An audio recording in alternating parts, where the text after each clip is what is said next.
Yo people, today we are talking about parenting in 2023 and what's going on. Is it still the same? How does it compare to what our parents were doing? Are there things that we can be doing better? What are some of the financial things that we should be doing as parents? What are some of the lessons that we should be teaching? In the room we got my G, PA extraordinaire, wouldn't be able to do my business without her, the one and only Fums. Fums, say something to the people. Hey guys. So we got Fumi and behind the camera, the guy himself, Big Dums. What's happening? What's good? So they're gonna stay off camera, but because they're shy, you know how it is, we just wanna have a conversation about this stuff because I think it's really important that we actually share, talk, have questions come out, have a different input and so forth. Let's start it off. Are we as parents being too soft? I think it's a big thing. Do we feel like parents nowadays are maybe mollycoddling or, like trying to protect kids too much and not really allowing us to grow? I mean, back in the day, we was out on the street, like no phone. You just come home when the place goes dark, you just have to get back in your house. Or when the street lights come on. Like, I feel like it's very different now. Guys, what are your thoughts? What do you think? We're too protective of our kids now. Like, it's all about their emotions and teachers can't shout at kids anymore. Parents seem to more want to be friends with their kids rather than, being that whole parent and so forth. Is it too soft or were our parents too hard? I mean, my parents was definitely, I couldn't even look them in the eye. If you look your parents in the eye, you're being rude. I think it's about finding a balance, isn't it? It's difficult because obviously you need to let your kids know that I'm not your friend, innit? Yeah. At the same time, because your kid will come into the house and start treating you like their brethren and trying to chief you up and do verbal exchange. Yeah. But obviously at the same time, you need your kids to be comfortable with you so that they can tell you certain things. Yeah. You know what I mean? So that they know, okay, I can go to daddy and I can go to mommy. But yeah, I do think things are changing. People are moving away from beating their kids as much as parents used to. Back in the day, kids will get for anything, back. Yeah. So I think these days, parents are a little bit more lenient. I feel like it's difficult, man. Difficult one to gauge how you should treat your kid based on the circumstances and how bad they're being. When I think about it, for me, like, I needed the beats, bro. I was a bad child. The beats have saved my life. I'm not gonna lie to you. If my parents didn't have that discipline, if I went to school now, they'd say I had ADHD or whatever, and I'd be taking some medicines or whatever. Bruv, there was no ADHD, bruv.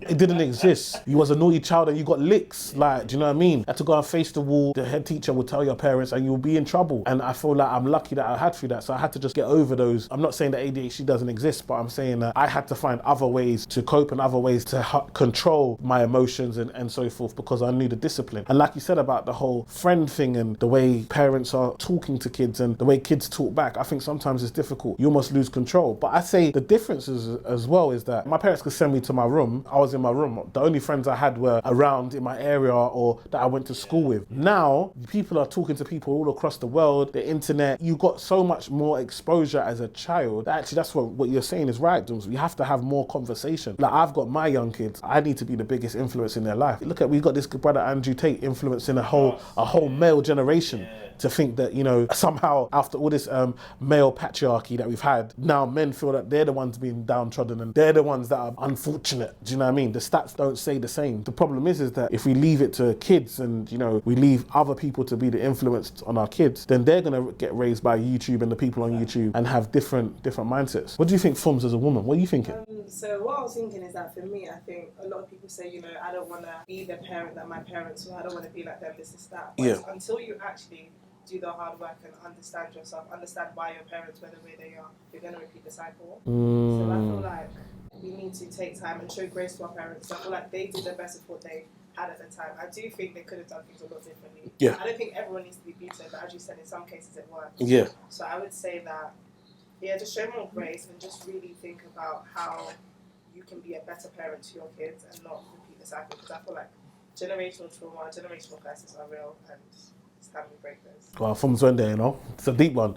I think one thing you said about grace is really important. We have to have a lot more grace because I think our parents could only teach what they knew. Like, you can only teach what you know, right? I can't teach you something that I don't know myself, especially when they're coming from another country. When they got over here, there was no, okay, this is how the system works. This is how you get paid. This is how you make money. This is how you get ahead in life. There was no classes for that. They had to learn. And remember, they were dealing with a lot of racism. They were dealing with a lot of prejudice. They were unallowed to do certain jobs. They had accents, so people felt like, you know, they were below them. They had to deal with a lot. So then trying to then turn around and be a parent as well. And also they were parented in a different culture as well. So they were parented in a different country, in a different system. They thought they were being nice to us because they thought their parents were harsh on them. And we thought they were harsh. Do you know what I mean? So I feel like you said, it is about grace, and they're only passing down what they was taught. And like you said about generational curses, I definitely do believe that, you know, it shows in cycle. People, for example, you know, people that have had, you know, been molested and so forth in their childhood are more likely to go on and do the same thing, which you would think wouldn't happen, but that's the stats. And so it's really important for us to understand as parents, you know, we have to try and change. The only way we can change is by doing something different. We've got to think about what are the things we're going to do different, but also what are the things that were good. I grew up a lot quicker. I had to mature because of the situation we're in. And yeah, I like my kids being kids and having youth and so forth. But at the same time, like my oldest son now is about to start secondary school. I fear for my brother. The brother's soft. The brother is very soft. Like some of the things this guy cries about, I'm like, yo, like I would never cry about that. Like, sorry to cut you there. So how do you toughen him up then?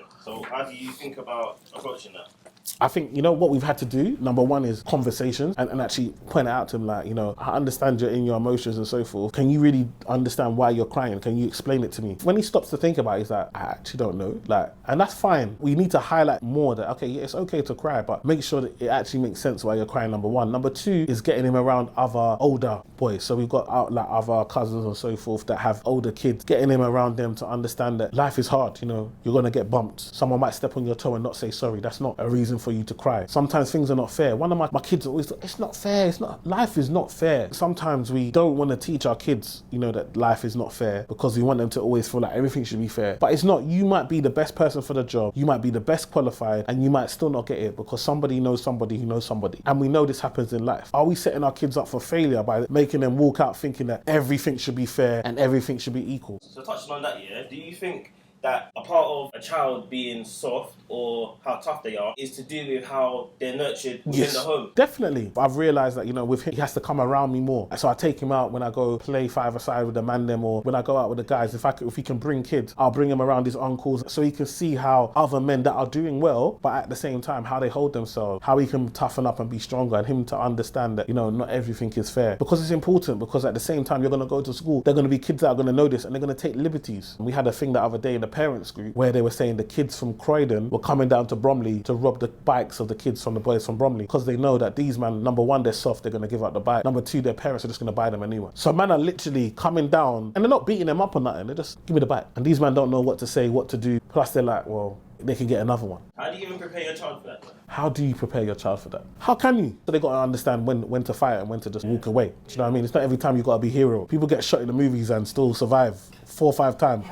We're not in real life. It don't really work like that. Do you see what I'm saying? So it's not about you trying to be die hard. You know what I mean? My man's still coming back. Mission Impossible, James Bond. All these men have been shot. Every single movie they get shot, somehow they're still alive. Like, it don't really work like that. It's important for them to understand the balance. And this is why I guess we move to certain areas to try and make our kids grow up. But at the same time, do we lose? And this is the battle I have with my wife, is like, want to move further out so we could buy a bigger house. But the further out we move, the less black people we see. Number one, do I move out for us and so that they're more safer and secure, but now they're less in touch with their culture? Number two, am I robbing like schools in the area from having a good child and a good example for being there? I was watching Big Mike, the rapper in America, and he was talking about the fact that what happens is a lot of us black people that go from working class to middle class, we move further out. But the reality is that our kids should be in the system so that other black kids that are in working class can mix with black kids that are middle class, and so see that, oh, 2-parent household exists. Whereas what happens is that we move out and our kids now go to schools where they're now the minority and lose touch with the culture, but also our culture now loses, those kids lose touch with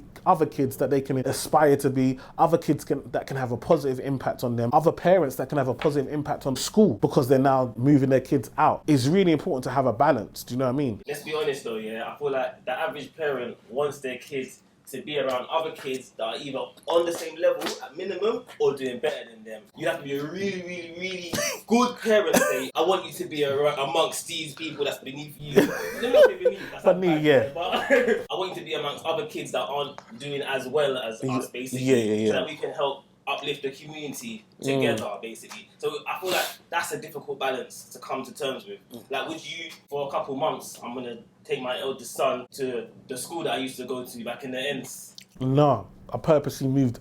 One of the reasons me and my parents, we moved from east to out to Bromley was because we wanted to make sure that, you know, we grew up in a better area and we grew up in a house rather than an estate. But at the same time, we have to not shy away from who we are. Subconsciously, what you're doing is you're saying that it's better to be white than it is to be black. That message is coming across because what you're saying is that if you want to live a nice life, go and live with these white people. Every culture has its good and bad, do you know what I mean? And we shouldn't put down our own culture to lift up others. We should be proud of, we can learn from everybody. We could all learn from each other. It's really good to be in places where there's a mix. So that's one of the big things that we try to do. That's why we like Bromley. Bromley is very mixed. Like, you're going to mix with all different cultures, and that's important. He's learning from some of his friends at school are Indian, and he's learning about their culture and so forth, and the food that they eat. And then they'll have a birthday party, and then he'll go. Maybe not being condensed in just one area, only having one type of person or one type of community. The mix is really important. But at the same time, I always feel like I don't want my kids to lose themselves and lose their heritage and almost be embarrassed, because that's what we do, right? You get a little money and all of a sudden you're embarrassed to be around your own, like, you're so ratchet, you're so hood, this is the ghetto, you wasn't here, like, you didn't stand at that bus stop. Like you didn't wear them type of clothes. Like, you didn't talk like that. Just because you got a little money now, you're networking in different areas. Let's not act like you didn't come from this place too. And if you can come from there, others can come from there too. The other day I was in Peckham and I was filming something, and they were like, Rio Ferdinand used to live in this building. And there's a plaque that says Rio Ferdinand used to live on the actual building and say this is where he grew up. And I'm like, sometimes we worship the building more than we actually think about the area and say, if Rio Ferdinand come from here, why are we not putting more money into this space to find the next Rio? No, we don't want to do that. He came from here. Let's celebrate this terrible place that exists. We managed to find Rio. Let's put a plaque, and Rio deserves this plaque. No disrespect to Rio, but what I'm saying is that should we not say, if Rio can come out of here, should we not put more money, someone else can come out of here? Let's not worship the building. Let's actually now look at how do we find more of this. Exactly. That's the thing for me, is that sometimes we want to celebrate the one-off, and with our kids it's like, this one person did really, really well, but actually how do we make sure more people can follow that path? Can we do that if we're all running away and going to find other communities to grow up in and live in and build in? Because essentially, I think one thing people forget is that it took a tribe around Rio to build him out of that area. So it's like, okay, cool. What can we do to continue this tribe to build more people to come out of this area? Exactly. As opposed to obviously what you're saying, some people just look at that one individual. But yeah, one thing that's so important in this world is about the people that are around you, that help build you. Because each and every one of us, like, we're a fraction of our community, our households, and all the things that are around us. That's why it's so important in terms of where you put your little ones. Yeah, exactly. Who you bring them around and things like that. But yeah, I definitely agree with that. But what do you think in grounds like I love the fact, like, to me, like, you're using your cultural names. Did you feel like that hindered you when you were growing up? When you go to have kids, or you give your kids easy British names in order to fit in, or do you feel like you'll carry on the tradition of, you know, native names? And I think for me it's interesting because, I'm going to say my first name, but my first name is actually an English name. Yeah. But no one calls me that, literally. When I went to nursery, my mum introduced me with my English name, and I was just like, no, my name's for me. Like, from nursery, I was just like, address me by how they address me at home. Yeah. So I feel like some people have African names, they may be called something outside of the home that's different to their actual name that their parents give them. And I think for me personally, I don't think I've experienced something negative in relation to having an African name. Like not getting a job or stuff like that. Yeah.